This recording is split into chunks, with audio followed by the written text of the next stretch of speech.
आज के ताजा अपडेट में पाकिस्तान ने अपने आप को सुरक्षित रखने के लिए फिर से आसिम मुनीर का सहारा ले लिया है। भारत में हुए आतंकी हमले के बाद पाकिस्तान ने अपने यहां पर सेना के अध्यक्ष को जो फील्ड मार्शल पद नवाजा था, आज उन्हें उनसे भी ऊपर पद दे दिया गया है।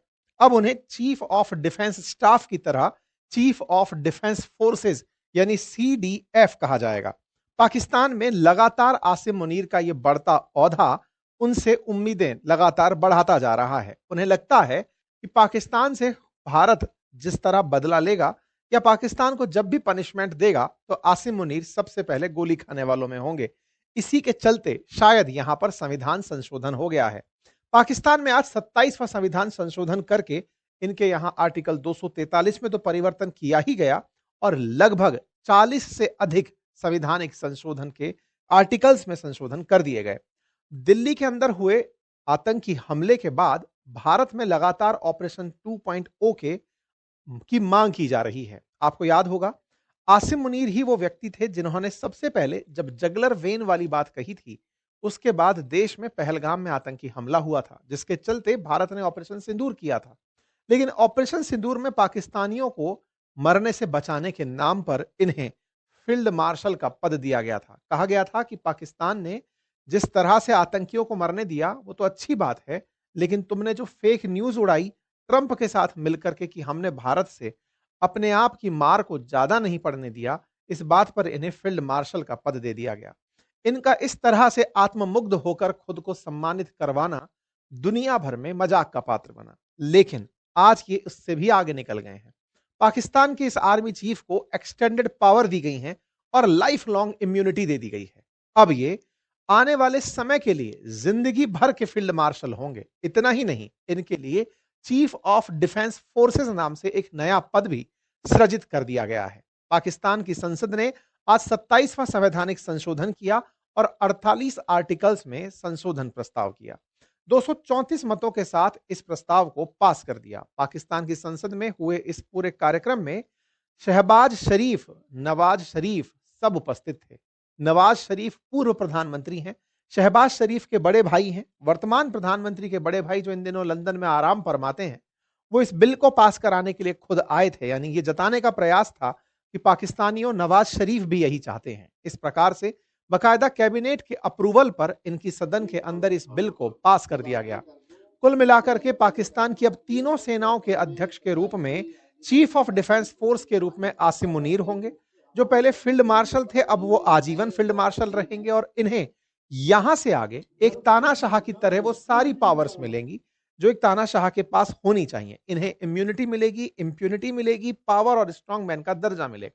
मतलब यह हुआ कि आगे से इन्हें गिरफ्तार नहीं किया जा सकेगा, इन पर कोई भी केस नहीं चलाया जा सकेगा, इनके ऊपर कोई भी अपराध के तहत इनके ऊपर केस दर्ज नहीं किया जा सकेगा। इसके साथ साथ जो सबसे खतरनाक काम हुआ है वो ये कि इन्हें परमाणु हथियारों की अब कमांड मिल जाएगी। अर्थात जो कमांड पहले नेशनल कमांड अथॉरिटी जिसका प्रधानमंत्री अध्यक्ष होता था उसके पास हुआ करती थी, अब यह ताकत नेशनल स्ट्रेटेजिक कमांड के पास होगी, जिसके तहत सेना का कोई ही अधिकारी इस पूरे की पूरे न्यूक्लियर वेपन सिस्टम की अध्यक्षता करेगा। आपको याद होगा, पाकिस्तान के पास ले देकर एक ही दुनिया में गाने बजाने की चीज है जिसका नाम न्यूक्लियर वेपन है, जिसका जिक्र दुनिया भर में ये होता करते आए हैं। पाकिस्तान के द्वारा जब तब देखो, 2016 का उठाकर देख लो, तब ये भारत को न्यूक्लियर बम से धमकाते दिखे थे।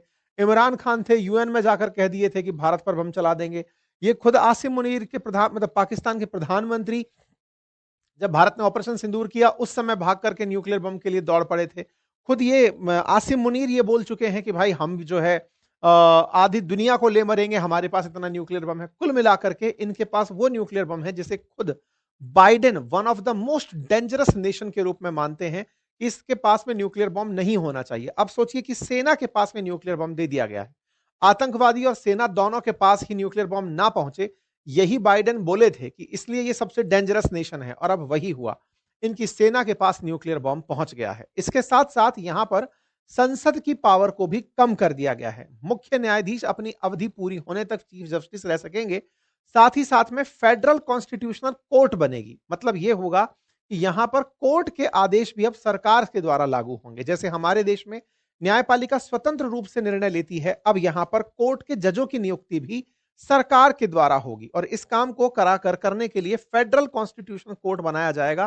जो सुप्रीम कोर्ट से हटाकर होगा। अर्थात अदालतें अब पाकिस्तान सरकार के कंट्रोल में होंगी। सामान्यतया न्यायपालिका और विधायिका इन दोनों को सेपरेट रखा जाता है, कार्यपालिका इन तीनों को अलग अलग रखा जाता है, लेकिन अब इन्हें सरकार के अधीन लाया जा रहा है। ऐसा करके न्यायपालिका से न्याय की उम्मीदें नहीं होंगी। राष्ट्रपति अब नाम मात्र का सैन्य कमांडर रह जाएगा। पाकिस्तान की सरकार इसे राष्ट्रीय एकता की दिशा में कदम बताती है, लेकिन दुनिया भर से प्रतिक्रिया यही है कि अब सैन्य तानाशाह बन चुके हैं आसिम मुनीर, जिन्होंने पूरी तरह से सरकार पर नियंत्रण बना लिया है।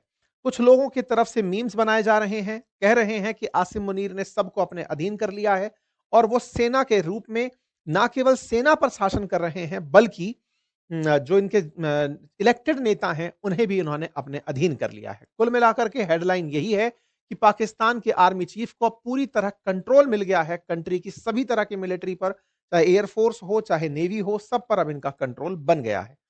एक तरह से एक्सपर्ट्स की राय में यह सैन्य शासन से भी बुरा तरीका होगा, क्योंकि अब इनके पास न्यूक्स भी होंगे, जो कभी किसी तानाशाह ने अपने पास करने का प्रयास नहीं किया था। ये मान करके कि हाँ ठीक है, इस पर इलेक्टेड लोग रहें, साथ में मिलकर कुछ औरों का कंट्रोल भी रहे तो काम चलेगा। एनीवे, पाकिस्तान में सैन्य तानाशाही भी कुल मिलाकर के न्यूक्लियर वेपन्स को साथ लेकर ही थी। इस बात को दुनिया भर के तमाम अखबारों ने कवर किया है।